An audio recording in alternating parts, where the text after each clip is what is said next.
All right, making a vid. Um, just took a shower, cold shower. I did a little bit of like fast twitchy movements. It's weird. Like I was just in the mirror and I was just moving like parts of my body sporadically. And I tried to do that to try to like relieve my lower back, which it didn't really work.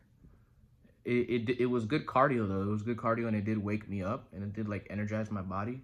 It's like I got rid of like cortisol or jitters or whatever that is, like excess like unneeded antsy energy or whatever. But the main reason I did it was to try to relieve my lower back, but it didn't really work. But it kind of at least made me um know that the back pain is coming from the hips. My hips are very tight. So since my hips are so tight, it's causing the pressure in it's causing my lower back to do the extra work, or the spine or whatever it is. I don't know. The sciatic nerve or whatever the fuck it is. I'm not sure. It's weird though. My left side, my left leg, it doesn't have the pain at all, but my right leg has the pain completely. I don't fucking get it. Like the left leg, no pain. The right leg, all the pain. I don't know, bro. Maybe it's the way I sit. I'm not. I really don't fucking know, but I'm trying to get to the bottom of it. I probably have to be like a fucking ultra like flexible gymnastic contortionist person in order to probably relieve the pain. Like I have to take it to that extreme because I don't know where the fuck this shit is coming from. The doctor did prescribe swimming, and I just don't have a pool that's like decent size. That there's like a 3 feet pool in this neighborhood. It's like it's not really a pool though. It's just like a pond. Like you don't really swim in that. It's for like little kids, bro. 3 feet. Like how am I gonna swim in 3 feet? But yeah, so the doctor did prescribe swimming, which probably will work. Like swimming probably will work. I'm just so stubborn. So I'm trying to find another way, which I never swam in my life, like consistently. So, and I never had problems with this back pain. So I don't know where this shit came from, but that's a big thing. Is like the back pain is a big thing. It can mess with your emotions. It can mess with your mood. You can't even sit down. Look, like you see how I'm moving so much? Like you can't even sit down and focus because your back is just like, the pain is building up. Like the uncomfortable pain, like it's getting irritation. It's getting irritating. You know, like you're focusing on something, you're looking at your computer screen or you're doing your activity, but your back is hurting. So you have to get up and you have to relieve yourself. And like, it's just a matter of time until like you have to get up and you have to give it some relief. It's just a matter of fucking time. But that's taking away from your focus. Like if you didn't have to worry about a back pain building up tension, causing discomfort, you can fully be focused without having to feel any pain in your back, and you're just fully focused in your activity. That is like, that's why that part of yoga exists. Like the whole stretching and different postures. That's why that part exists, because your body has to be like strengthened to a point where it gets out of your way. You know, most people, especially in the West, their body is completely in the way. So that it is messing up your focus. It is messing up your happiness. Imagine how much, like a lot of people, they have just all that like tension in their body, like, and they're just like trying to brush past it, but it's like, it's there, and it is affecting their mood, and it is affecting them from being more energetic and more happy and more like focused in whatever they're doing. It's real. It's real. So that's why that part of yoga got invented. The asana practices, the postures, is big, and like nobody pays attention to like that thing is those aspects are very important. Like it's very fundamental, those postures and those asanas. But everybody ignores it because they just want to do the pranayama and they just want to do the meditations so they could be enlightened, like so they can get the spiritual powers, whatever it is. They can get the perception, you know. But like that the back, bro, like the back, the neck, the arms, the not being able to sit comfortably in a posture for like an hour. Like you really want to be able to sit comfortably, no blood filling up in the legs, no tension in the spine, no tension in the upper back. You want to be able to sit like that for practically forever, like where you get so comfortable you can sit there for 4 hours. It's just so comfortable, bro. Like, you know what I'm saying? Like you're comfortable, focused, no stiffness, no achiness.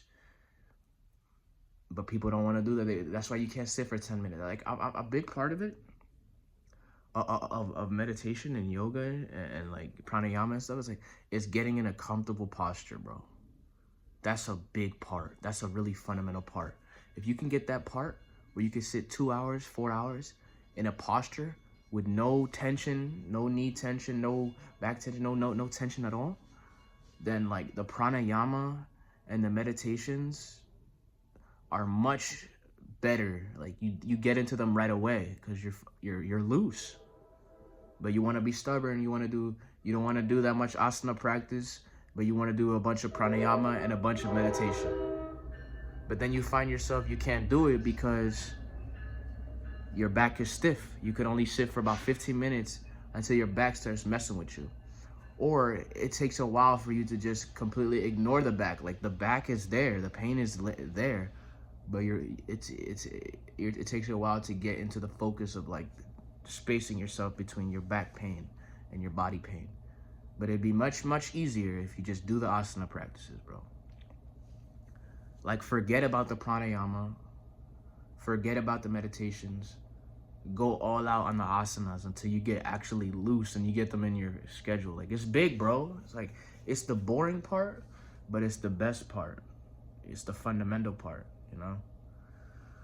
It's a fact. That's when you look at a kid, they have so much energy. They're not, you look at a baby, you look at a toddler, bro, they have no like muscle, no strong like thing. They're all loosey-goosey. That's why they're full of energy and full of life.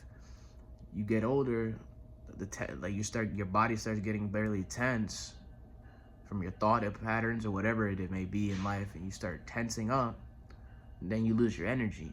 But a kid is loosey-goosey. A kid is very loosey-goosey, no tension, so they're full of energy and they're full of life. So that's really what it is. Basic. It's basic things. The basics make the person. Like the basics, the fundamentals is huge. The roots, nature, asanas, you'll be good. With nature and asanas, you'll be straight, bro. Like you master asana, like you master your body, and then you get into nature, then your focus is there. Like your focus is there. Then you start getting into the pranayama, and then you start getting into like the meditations, and then you become like a superpower, like a superhuman, right? Even with just basic asanas in nature, like you master your body, no pain, no stiffness, and you get into nature, bro. Come on, you're unbeatable.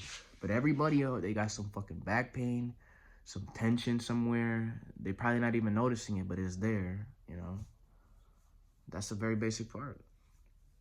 And yeah, I gotta get that. I gotta do that. Because how am I supposed to focus on something when I gotta like move and adjust my back or some shit?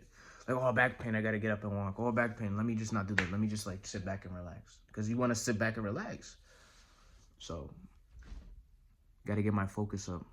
So I'm gonna do some asana practice. I'm really gonna try to like fix my back pain. I don't know where the fuck this thing came from, but I'm really gonna try to fix it. So I can sit down and I can like focus. And then after that, obviously I'm gonna do pranayama, a bit of pranayama and a bit of meditation. And Sadhguru said the key to, you know, anything yielding, like the key to something yielding to you is your attention. Your attention has to be heightened to a certain degree. And that's a fact. Like everybody's wishy-washy here, there, and everywhere. But if you're able to like really pay attention to something, then it's gonna yield. This guy like in a week or two already knew how to like engineer pipelines, water paths or whatever it is, water pipelines. In 70 days, he already knew how to do it in 2 weeks, and in 70 days he made his first like big money, because he really paid attention a lot, you know, unwavering attention, unwavering focus. So that's what it takes. Everything in life can yield to you if you have unwavering focus. Anything, any field, any endeavor, any goal can yield if you have unwavering attention. Unwavering attention. Not let me focus for an hour and let me take an hour off. Not let me focus and then think about this and then think about that and think about this and then get frustrated here and then think about my back and think about the da-da-da-da-da. Not that, like straight learning. but like not informational learning, but like really practical, experiential, focused learning, you know? Information gather, apply, focus type thing. Anyways, yeah, I'm gonna end this video here.